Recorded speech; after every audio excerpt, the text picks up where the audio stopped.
Hello friends, welcome back. അപ്പോൾ ഇന്ന് നമ്മുടെ ലോസ് ആഞ്ചലസിലെ രണ്ടാമത്തെ ദിവസമാണ്. അപ്പം നമ്മുടെ ഫസ്റ്റ് ഡെസ്റ്റിനേഷനാണ് ഗ്രിഫിത്സ് ഒബ്സർവേറ്ററി. ഇത് ലോസ് ആഞ്ചലസിലെ ഒരു ഐക്കോണിക് ലാൻഡ്മാർക്ക് തന്നെയാണ്. നമ്മുടെ ഇത് ആക്ച്വലി ഇരിക്കുന്ന ഒരു മലയുടെ മേളിലാണ്. അപ്പം ഭയങ്കര അടിപൊളി വ്യൂ ആണ്. നമ്മളിവിടെ വന്നു കഴിഞ്ഞാൽ നമുക്ക് ഇവിടെ നിന്ന് ലോസ് ആഞ്ചലസ് ഫുള്ളായിട്ട് കാണാൻ പറ്റും. അങ്ങ് ദൂരെ നമുക്ക് ഹോളിവുഡ് സൈൻ കാണാൻ പറ്റും. അങ്ങനെ കുറച്ച് നല്ല വ്യൂ കാണാൻ ആൾക്കാർ ഇവിടെ വരാറുണ്ട്. അതേപോലെ ഗ്രിഫിത്സ് ഒബ്സർവേറ്ററി എന്ന് പറയുമ്പോഴത്തേക്ക് ഇത് ആക്ച്വലി നല്ലൊരു ഫ്രീ ആണ്. നമുക്കകത്ത് കയറാൻ നമുക്ക് ടിക്കറ്റ് ഒന്നും എടുക്കണ്ട.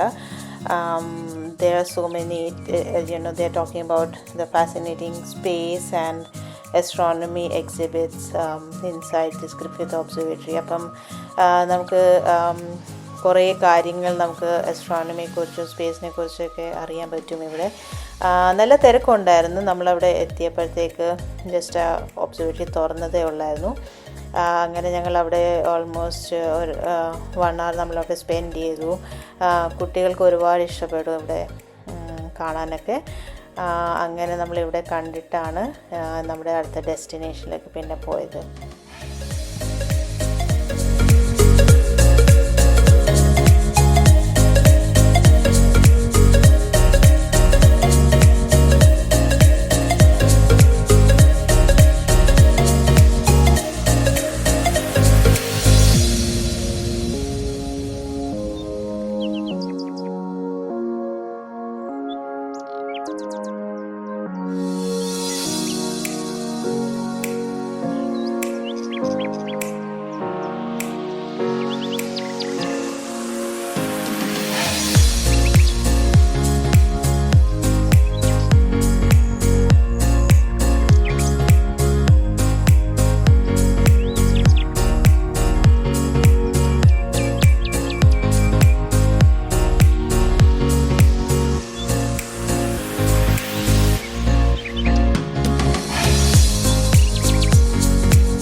അപ്പം നേരത്തെ പറഞ്ഞ പോലെ നമ്മൾ അകത്ത് ഗ്രിഫിത്ത് ഒബ്സർവേറ്ററി അകത്തെല്ലാം കുറേ നമ്മുടെ ആസ്ട്രോണമിയെക്കുറിച്ച് കാര്യങ്ങളൊക്കെ കണ്ടിട്ട് നമ്മൾ ഈ ബാക്ക് സൈഡിൽ കൂടെ നടന്ന് വരുമ്പോഴത്തേക്ക് ഞാൻ നേരത്തെ പറഞ്ഞ പോലെ നമ്മുടെ ലോസ് ആഞ്ചലസിന് നല്ലൊരു വ്യൂ നമുക്ക് കാണാൻ പറ്റും. അവിടെ തന്നെ നമുക്ക് കുറേ ടെലിസ്കോപ്പും പല സ്ഥലങ്ങളായിട്ട് വെച്ചിട്ടുണ്ട്. നമുക്ക് അതിലൂടെ നമുക്ക് അങ്ങ് ദൂരെ ലോസ് ആഞ്ചലസിൻ്റെ പല വലിയ വലിയ ബിൽഡിങ്സും സ്കൈ ലൈൻസും ഒക്കെ കാണാൻ പറ്റും. അത് നല്ലൊരു എക്സ്പീരിയൻസ് ആയിരുന്നു. ഗ്രിഫിത്ത് ഒബ്സർവേറ്ററിയുടെ ബാക്ക് സൈഡിൽ വന്ന് നമുക്ക് ആ ഒരു വ്യൂ കാണാനും ഫ്രണ്ടിലാണെങ്കിൽ നമുക്ക് ഹോളിവുഡ് സൈൻ കാണാൻ പറ്റും. അപ്പോൾ അങ്ങനെ അതെല്ലാം കണ്ട് കുറേ നേരം നമ്മളവിടെ ടൈം സ്പെൻഡ് ചെയ്തു.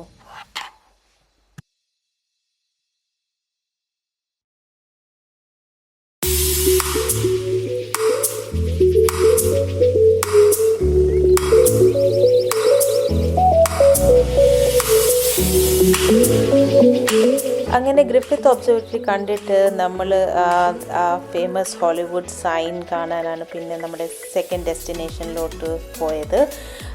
ശരിക്കും ഹോളിവുഡ് സൈൻ എന്ന് പറയുമ്പോൾ 1923 ഒരു അഡ്വർടൈസ്മെൻറ്റ് പോലെ ഒരു ഹൗസിംഗ് ഡെവലപ്മെൻറ്റിന് വേണ്ടി ഹോളിവുഡ് ലാൻഡ് എന്ന് പറഞ്ഞ് അതിന് വേണ്ടിയാണ് അത് സെറ്റപ്പ് ചെയ്തത്. പക്ഷേ പിന്നീട് അത് ഒരു ഐക്കോണിക് ലാൻഡ്മാർക്കായി മാറി.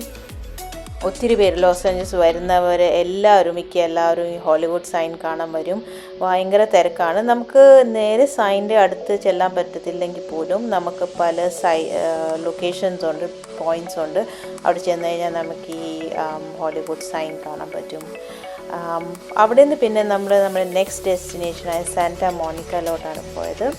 അത് ഓൾമോസ്റ്റ് ഒരു 35 to 40 minutes ഡ്രൈവ് ഉണ്ടായിരുന്നു ലോസ് ആഞ്ചലസിൽ നിന്ന്. അങ്ങനെ ഡ്രൈവ് ചെയ്ത് നമ്മളടുത്തൊരു പാർക്കിംഗ് ഏരിയയിൽ വണ്ടി പാർക്ക് ചെയ്തിട്ട് അവിടെ നിന്ന് നടക്കുമ്പോൾ നമ്മൾ ഈ ഫേമസ് ആയിട്ടുള്ള സാന്റ മോണിക്ക സൈനിൻ്റെ മുന്നിലെത്തും. പിന്നെ നമ്മൾ നടന്ന് പിയർ ഒരു നമ്മുടെ ബീച്ച് സൈഡെല്ലാം നമ്മൾ കാണാൻ പോകും.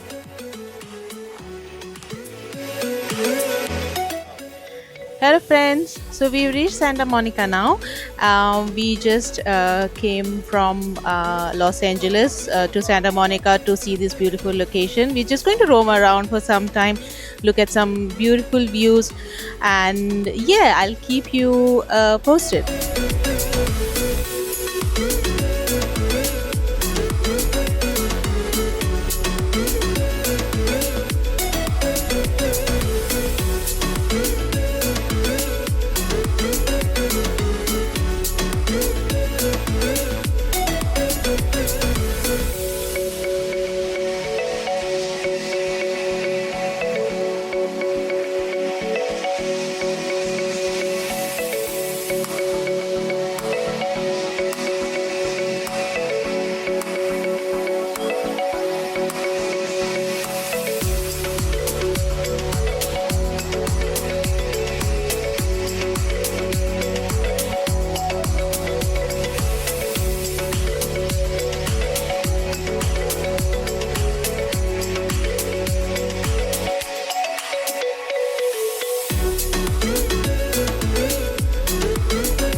Hello friends, welcome back.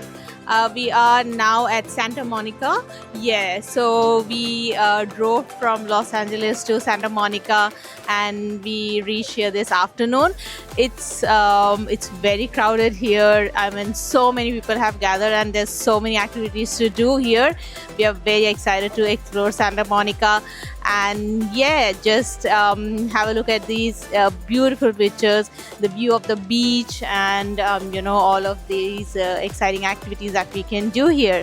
So I'll see you soon.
അങ്ങനെ സാന്റ മോണിക്ക കണ്ടു കഴിഞ്ഞ ശേഷം നമ്മൾ നെക്സ്റ്റ് ഡെസ്റ്റിനേഷനായ വെനീസ് കനാൽസിലേക്കാണ് പോയത്. ശരിക്കും വെനീസ് ബീച്ചിൻ്റെ തൊട്ടടുത്ത് തന്നെയാണ് ഈ വെനീസ് കനാൽസ്. ഇത് ശരിക്കും 1900-ൽ എബോട്ട് കിനി എന്ന് പറഞ്ഞ ഒരാൾ നമ്മുടെ ശരിക്കും പോലെ വെനീസ്, ഇറ്റലിയിലുള്ള വെനീസ് ആ സ്ഥലത്ത് ഇൻസ്പയർ ആയിട്ട് അതേ സെയിം ഒരു റെപ്ലിക്ക ഇവിടെ ഉണ്ടാക്കണമെന്നുള്ള ആഗ്രഹം കൊണ്ട് ഇത് മൊത്തം ഡെവലപ്പ് ചെയ്തെടുത്താണ്. ശരിക്കും നല്ലൊരു ക്വയറ്റായ ഒരു സ്ഥലമാണ്. അടിപൊളി വ്യൂ ആണ്. നമുക്ക് ആ വീടുകൾ ഈ കനാലിനോട് ചേർന്ന് തന്നെ വീടുകൾ നിൽക്കുന്ന കാണാം. പിന്നെ നമുക്ക് ഈ പെഡസ്ട്രിയൻ ബ്രിഡ്ജസ് ഉണ്ട്, ക്രോസ് ചെയ്ത് നമുക്ക് അപ്പുറത്തെ സൈഡിൽ പോകാൻ ബ്രിഡ്ജുണ്ട്. അപ്പോൾ നമ്മുടെ ആ വെനീസ് ഇറ്റലിയുടെ ആ ഒരു സെയിം ഒരു ഫീൽ നമുക്ക് ഇവിടെ കിട്ടും. ശരിക്കും അത് കാണാനായിട്ട് നമ്മൾ ഇവിടെ വരെ വന്നത്. ഇപ്പോൾ ഡ്രൈവ് ചെയ്ത് അവിടെ സൈഡിൽ വണ്ടി പാർക്ക് ചെയ്തിട്ട് നമ്മൾ ഇതിലെ കൂടെ നടന്നു. നല്ലൊരു വ്യൂ ആയിരുന്നു. കുറച്ച് നേരം പിന്നെ ഇവിടെ സ്പെൻഡ് ചെയ്തു.